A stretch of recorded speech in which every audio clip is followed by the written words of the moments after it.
এক গাদা চিঠির মধ্যে চোখ পড়ল একটা পুরনো খামে। অন্তত 7-8 বছর আগে তৈরি তো বটেই। খামটার গায়ে কাপা কাপা হাতে লেখা আমার নাম দেখে রীতিমতো কৌতূহলী হয়ে উঠলাম।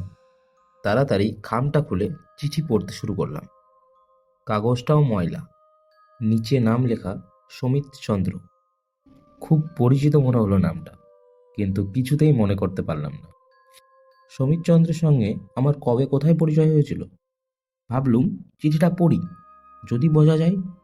ভাই মনোজিৎ, নির্বান্ধব অবস্থায় পড়ে আছি বছরের পর বছর। আমি খুব অসুস্থ, সব সময় মাথা যন্ত্রণা হয়। শিমুলতলায় এই বিশাল বাড়িটায় থাকার মধ্যে আমি আর আমার বোন, তাও বোন মৃত্যু শয্যায়। আমার পাশে এই দুর্দিনে কারোর থাকা দরকার, কিন্তু কে থাকবে? হঠাৎ তোমার কথা মনে পড়ে গেল। চিরকাল তুমি ডান পিঠে, ভয় ডর বলে তোমার কিছুই নেই। তুমি এই সময়ে আমার পাশে থাকলে আমি অনেকটা নিশ্চিন্ত বোধ হব। আমাকে চিনতে পেরেছো তো? আমি মোটা। এইটুকু পড়েই চিনতে পারলুম সুমিতকে, আমার স্কুলের বন্ধু। আমাদের দুজনের মধ্যে খুব ভালো ভাব ছিল। সমিত ছিল ফর্সা, গোলগাল, নাদুস নুদুস ভালো মানুষ। ওকে আমরা বন্ধুরা নাম দিয়েছিলাম মোটা। সেই নামেই ও আমাদের কাছে পরিচিত ছিল বলেই সমিত নামটা চট করে মনে করতে পারিনি। খামটা ভালো করে দেখে অবাক হয়ে গেলাম। চিঠিটা শিমুলতলা থেকে পোস্ট করা হয়েছে। খামের এক দামটা বছর আগে। বেড়েছে, কিন্তু সেভাবে স্ট্যাম্প দেওয়া হয়নি। ভাবলুম তাই হয়তো পড়েছিল ডাক বিভাগে, তারপর দয়া করে কেউ সেটা পাঠিয়েছে। এতদিনে সমিতের কি অবস্থা হলো কে জানে। ঠিক করলুম কালকেই রওনা হব। ক্ষতি কি, বন্ধুর উপকারও করা হবে, বেরোনোও হবে। কয়দিন ছুটি নিয়ে যাত্রা করলুম শিমুলতলার দিকে। পৌঁছতে বিকেল হয়ে গেল। চিঠির তলায় ঠিকানা ছিল। স্টেশনে নেমে একটা রিক্সাওয়ালাকে ঠিকানা বলতেই সে যেন কেমন করে আমার দিকে তাকালো। তারপর বলল, ওই যে বাবু, ওইদিকে অটো দাঁড়িয়ে আছে, ওদেরকে বলো। অজ্ঞতা অটো ধরে নির্দিষ্ট স্থানে পৌঁছলুম যখন, তখন প্রায় সন্ধে হয়ে গেছে। অটো থেকে নেমে সুটকেসটা হাতে নিয়ে ভাড়া মিটিয়ে দিলুম। অটো চলে গেল। আমি দেখলুম আমার সামনে এক বিশাল বাড়ি। বাড়ির চারিধারে পাথর, মরা গাছ, শুকনো কুয়ো, মাঝখানটা একটা ঢিপির মতো উঁচু হয়ে, তারপর বাড়িটা। কি রং ছিল বাড়িটার এককালে, আজ তা আর বোঝা যায় না। বাইরে অন্ধকার নেমে আসছে। বাড়িটার ওপরে ছাদের পাঁচিলে বিরাট ফাটল, তার গা দিয়ে বিরাট অশ্বত্থ গাছের শেকড় নেমেছে। মনে হচ্ছে বুঝিবা ভেঙে পড়ল। গা ছমছম করে উঠল। এ কোথায় এলুম? নাকে ভেসে এলো অশুভ রহস্যময় গন্ধ।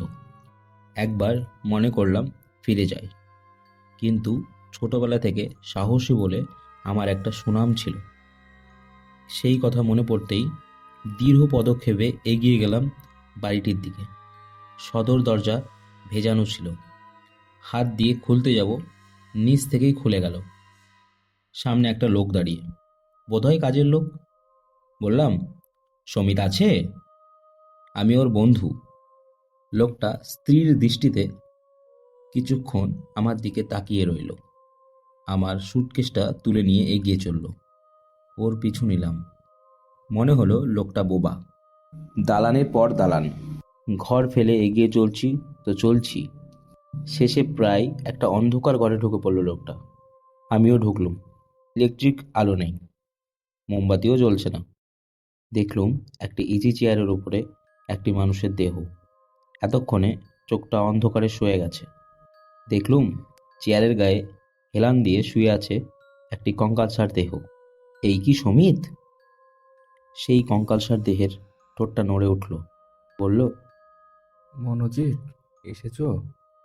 25 বছর আগে দেখা সেই সমিতের সঙ্গে এই সমিতের কত তফাৎ। সমস্ত চুল উঠে পড়েছে, চোখের কোল ঢুকে গেছে, সেই ফুলো গাল ভেঙে ঢুকে পড়েছে গর্ত তৈরি করে। বললুম, সমিত, এ তোর কি চেহারা হয়েছে রে? সমিত হাসল।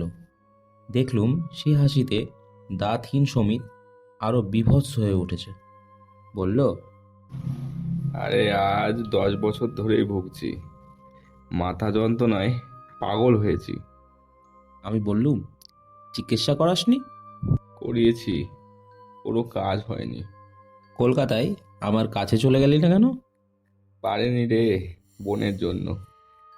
বিয়ের পর নিঃসন্তান অবস্থায় সে ফিরে আসে, তারপরেই কঠিন রোগে পড়ে, তাকে একা ফেলে যেতে পারেনি রে। বললাম, কোথায় সে, কেমন আছে? সমিতের গলাটা কেঁপে উঠল। বলল, পাশের ঘরে, ঘন্টাখানেক আগে তার মৃত্যু হয়েছে। গায়ের মধ্যে শিরশির করে উঠল। এই প্রায় অন্ধকার ঘরে একটা মৃতপ্রায় মানুষের, আর পাশের ঘরে একটা মৃতদেহ। কি করে রাত কাটাবো? বললুম, তোমাদের হ্যারিকেন নেই? ও বলল, জোর আলো আমি আর সহ্য করতে পারি না রে, চোখে খুব যন্ত্রণা হয়। ওই টেবিলের ওপর একটা সরু মোমবাতি আছে, আর পাশেই দেশলাই আছে, একটু কষ্ট করে জেনে নাও। পেছন ফিরে লোকটাকে খুঁজলাম। সমিত বলল, চলে গেছে, ওরা কেউ রাতে থাকে না। উঠে গিয়ে ঘরের পাশে সরু মোমবাতি জ্বালালুম। ঘরটা সামান্য আলো হলো। চোখ চলে গেল পাশের ঘরের দিকে।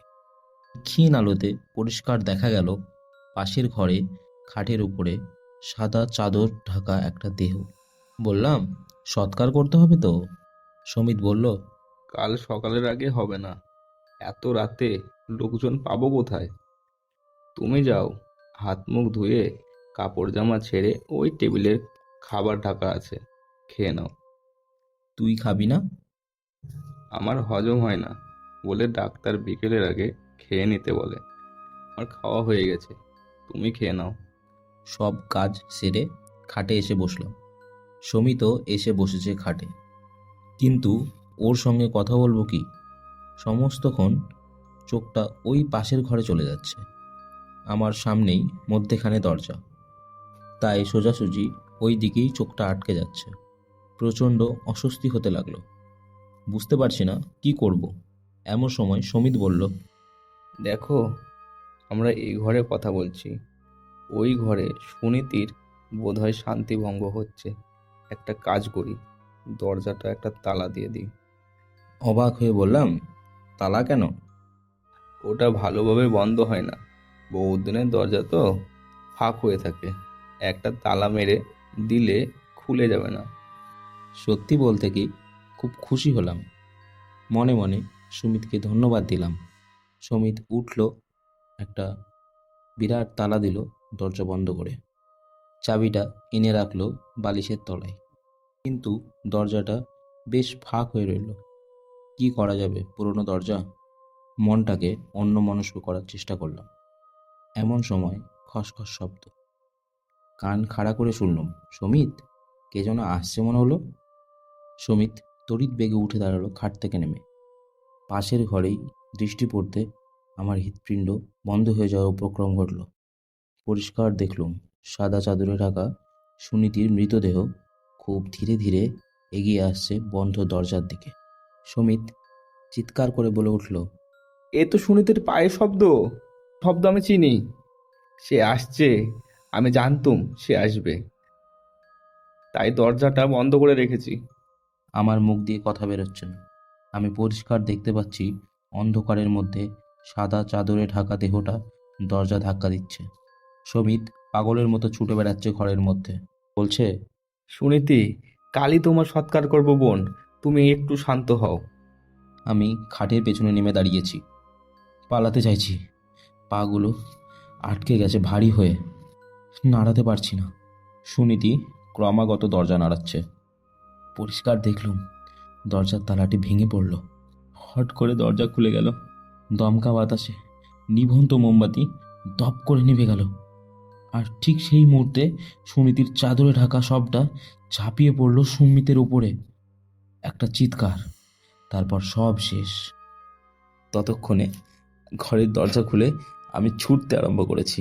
পাগলের মতো ছুটছি তো ছুটছি, কতক্ষণ ছুটছি জানি না।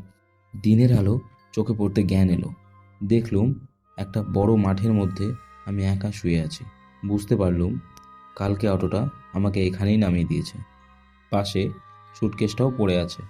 সামনের দিকে তাকিয়ে দেখি সেই বিশাল বাড়িটা আর নেই। তার বদলে পড়ে আছে ইট কাঠ পাথরের এক বিরাট ধ্বংসস্তূপ। তাহলে বন্ধুরা, কেমন লাগলো এই ভৌতিক হাড় হিম করা গল্প? আমাদের তো গল্প পাঠের সময় খুবই ভালো লেগেছে। আশা করছি এই গল্পটা যারা শুনবে তাদেরও ভালো লাগবে। তাহলে আজকে এখানেই শেষ। পরবর্তী গল্প আবার আসবে।